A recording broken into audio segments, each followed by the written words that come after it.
Okay, y'all. So I saw a headline stating that the Department of Justice is seeking the death penalty for Luigi Mangione in the murder case of healthcare CEO Brian Thompson. Okay. And I'm not surprised about that. What is surprising is that they're doing it in New York. Okay. New York does not have an option for the death penalty. At least not at the state level, okay? In federal court, they do, but it's still in New York, so that can make things a little tricky, okay?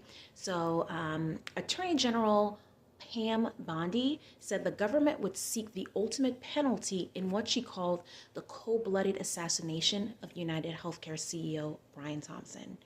From an article on Business Insider titled, When a Terrorist Killed 8 People in Manhattan, a Jury Didn't Vote to Execute Him, Luigi Mangione odds of dodging death are better yet.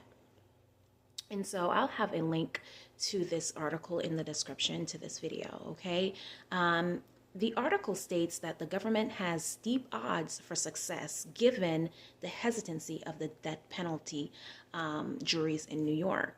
In 2023, a jury couldn't agree on Sayfullo Saipov, who killed 8 people in a truck attack, okay? If Saipov jury failed to send him to that row, there's no way another jury sitting like Saipov in a federal courtroom in Manhattan will vote to end the life of Luigi Mangione, okay? A federal and former state prosecutor said to Business Insider. Mangione is facing charges in 3 jurisdictions. The least serious of the charges are weapon and forgery charges, and those are out of Pennsylvania, where the 26-year-old software engineer developer from Maryland was arrested after a 5-day manhunt.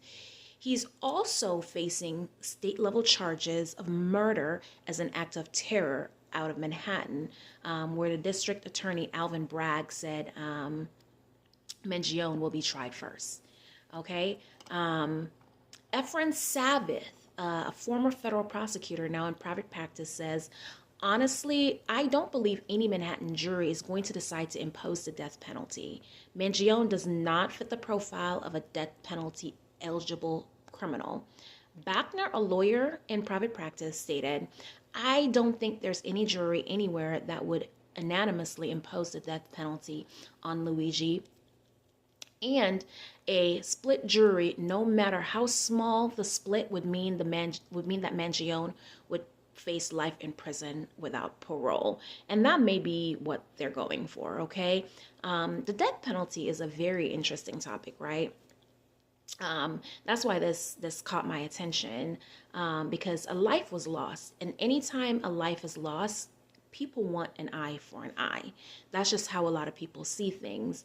But we have to think sometimes of precedents in like a case, like how many people that were shot to death, you know, how many of those people's perpetrator got the death penalty, okay? And I know many people are wondering, why is this case special? What makes this case, you know, a federal case? This situation is really sad, but how do you determine the death penalty? You know, I don't know.